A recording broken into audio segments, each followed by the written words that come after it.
Hello and welcome back, everyone, to Super Smash Bros. Ultimate World of Light Run on Rocket Rabbit Commentaries. And in this episode, we are having to go all the way the around in order to set up, destroying the last of the dark spirits that are in the way. And yes, it is very important to defeat all the spirits that are in the way because there is a fighter tied to doing so. Man, it sounds like this. I'm glad that in-map Kirby does not have a health bar. Yeah. Because, with cannonballs flying and sailing the seven seas and flying to Los Angeles, it strikes me there's a lot of hazards, but these hazards only represent your ability to advance to the next stage. Alright.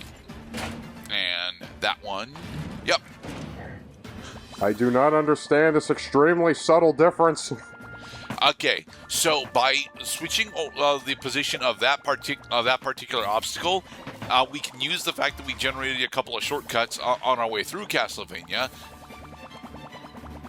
in order to get back to where we just were. This game has officially lost me at this point.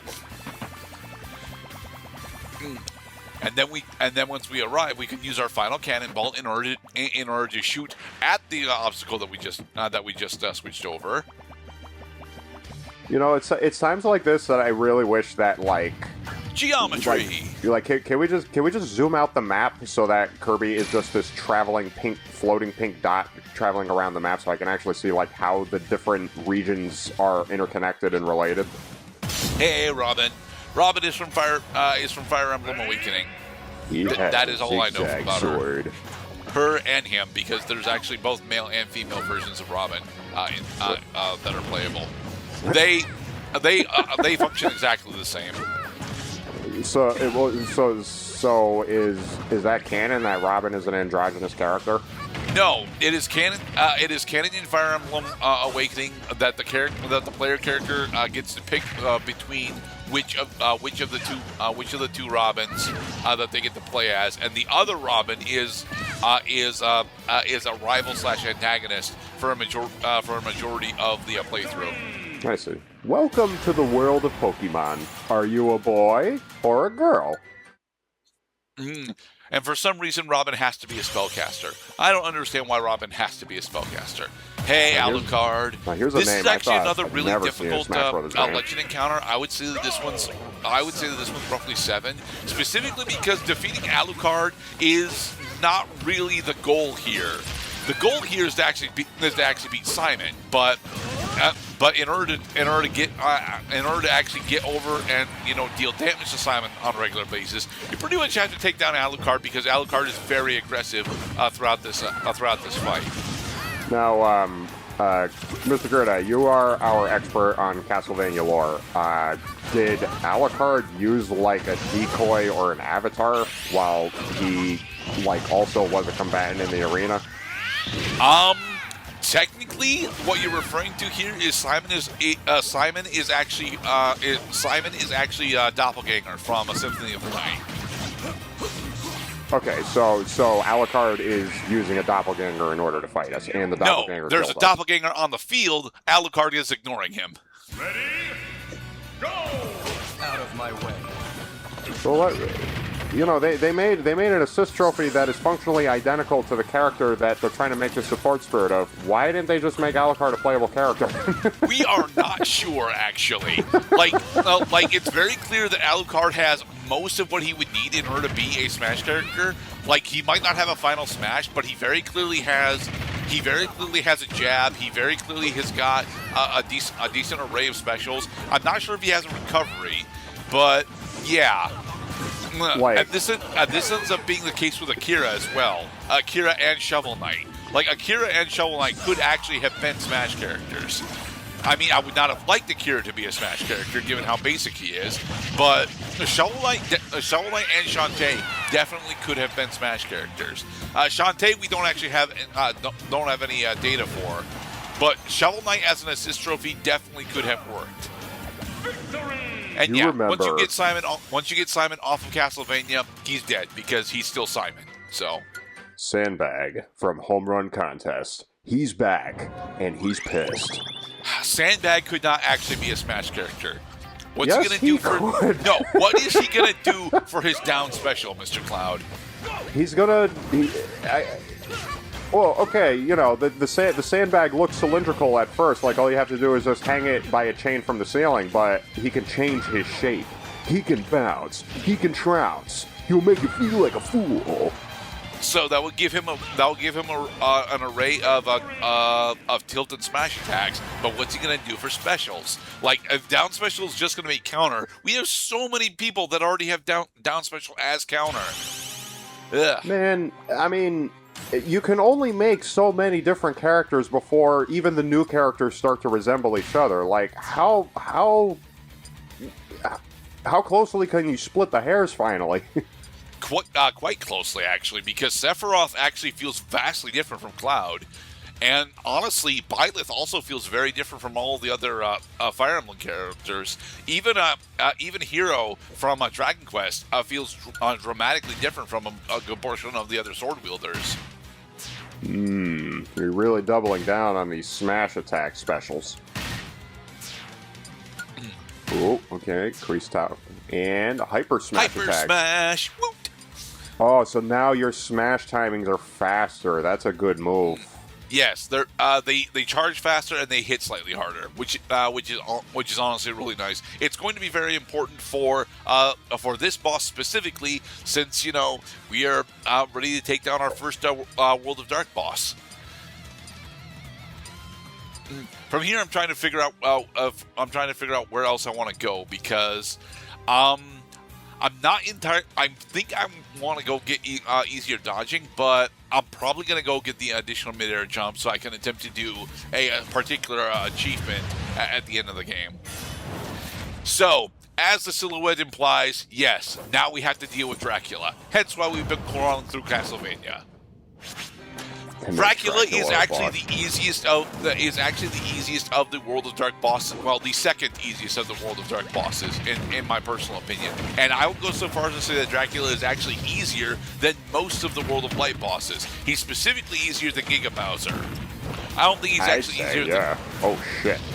I wouldn't say that he's easier than. I would say that he's easier than Gallium. But I usually have more trouble with Gallium than I do with Dracula. And very specifically, Dracula is definitely easier than Rathalos. Yeah, I mean, the dude is standing still, and he takes lots of damage every time you hit him. So, that is the first form of Dracula down. Oh, right, he's got multiple phases. Whoa. Okay, now this is happening. Yes. He is a demon. This is technically the Pazuzu form that was in Dracula's 2 and 3, but Dracula has pretty much always had access to. No, it was also in Castlevania 1, wasn't it? Yeah. Because after you take down Dracula by smacking him in the head a bunch of times with Simon's whip, then he goes into this form and starts jumping around with more fireballs. I like this boss concept a lot, actually, because I also would not have expected that he would have had another phase after that. Because so far, Dracula is the only boss that had a second phase after the first one. Yes, actually. Well done. I mean, Rathalos, Gallium, and Giga Bowser technically had phase transitions, but they didn't actually. But they were all still tied to the same health bar. So, with that, we have acquired the best primary spirit in the entire game, Dracula. Although this isn't the version of him that is the best primary spirit in the game. We also got Dracula's second form as a support spirit. I'm not going to be using Dracula's second form as a support spirit ever, but it is actually relatively powerful. What do you mean Father Gascoigne transforms? The Dark Realm. Yay! But yes, much like the original run through World of Light, we do have to actually take down three separate bosses in order to gain access to the fight with Darkon.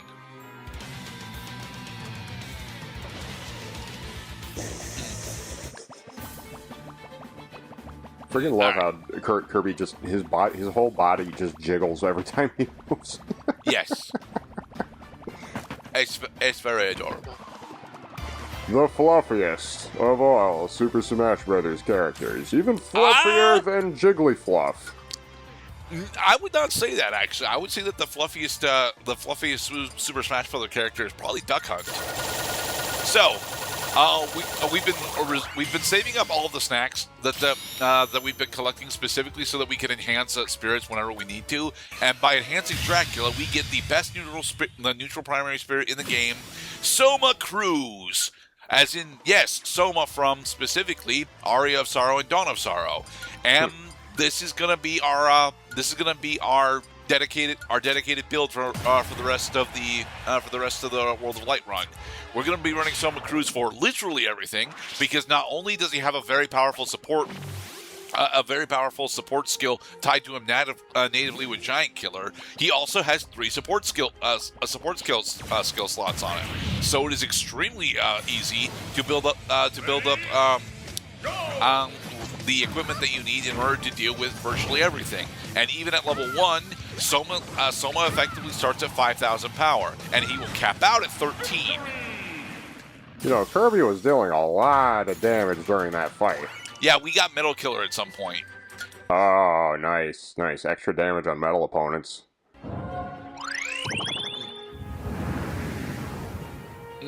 But of course, with the second of three branches in World of Dark, we now have to deal with Crazy Hand again after we deal with Gen.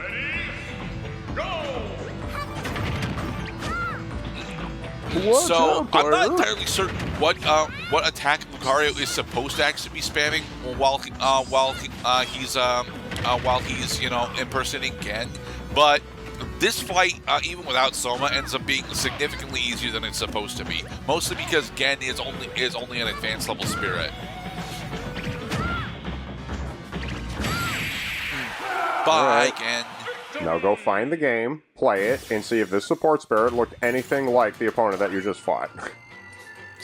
I don't want to go play Street Fighter.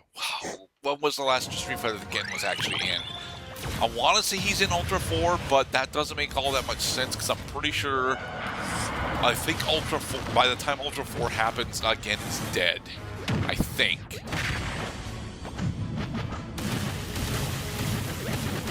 Crazy meteors.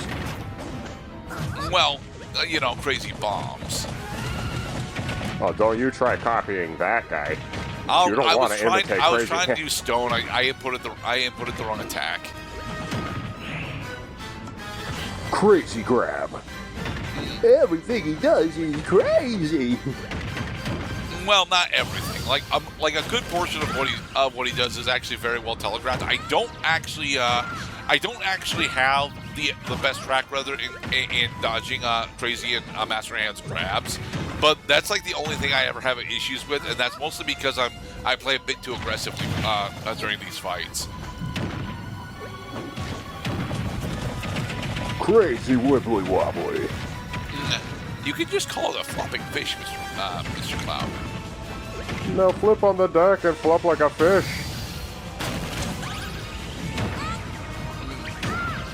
Alright, and with this, Crazy Hand is down once again.